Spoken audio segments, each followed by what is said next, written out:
అమరావతి రాజధాని నగర పరిధిలో రాష్ట్ర ప్రభుత్వం ఎంతో ప్రతిష్టాత్మకంగా ప్రారంభించినటువంటి ముళ్లకంప తొలగింపు కార్యక్రమంలో పనులు వేగం పుంజుకున్నాయి.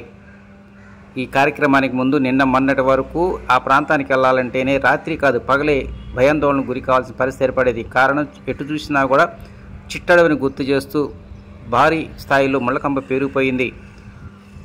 రాష్ట్ర ప్రభుత్వం అమరావతి రాజధాని నిర్మాణ పనుల్లో భాగంగా మొదటి విడతగా ఈ ముళ్లకంప తొలగింపు కార్యక్రమం చేపట్టింది. దాదాపు 36.7 కోట్ల రూపాయల వ్యయంతో ఈ కార్యక్రమాన్ని చేపట్టింది.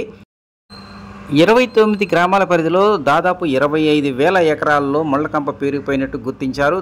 దీంతోనే మొత్తం 100 డివిజన్లుగా డివైడ్ చేసి ఏకకాలంలో పగలు రాత్రి తేడా లేకుండా ఈ ముళ్లకంప తొలగింపు కార్యక్రమానికి శ్రీకారం చుట్టారు. రాజధాని నగర పరిధిలో రాష్ట్ర ప్రభుత్వం గ్రిడ్ విధానం ద్వారా 4 రకాల రోడ్డు నిర్మాణాలు చేపట్టారు. వాటిలో సీడ్ యాక్సెస్ రోడ్డు 60 మీటర్లు, ఆర్టీఎల్ రోడ్స్ 50 మీటర్లు, సబ్ ఆర్టీఎల్ రోడ్డు 50 మీటర్లు, అదేవిధంగా కలెక్టర్స్ రోడ్డు 25 మీటర్లు, ఇట్లా 4 రకాల రోడ్డు నిర్మాణాలు చేపట్టారు. అయితే ఇప్పటి వరకు ఈ గ్రామాల పరిధిలో దట్టంగా ముళ్లకంప పేరుకున్న నేపథ్యంలోనే ఏ రోడ్డు ఎటువైపు వెళ్తుంది, ఏ ఊరిని టచ్ చేస్తుంది అనే విషయం తెలుసుకోవడం చాలా కష్టతరంగా మారింది.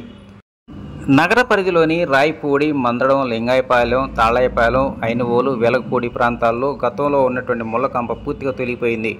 ఈ ప్రాంతంలో ఉన్నటువంటి హైకోర్టు భవనాలు, అదేవిధంగా సెక్రటరేట్, ఇంకా మిగతా ప్రభుత్వ ఐఏఎస్, ఐపీఎస్ అధికారుల యొక్క బిల్డింగ్లు కూడా పూర్తిగా దర్శనమిస్తూ ఉన్నాయి.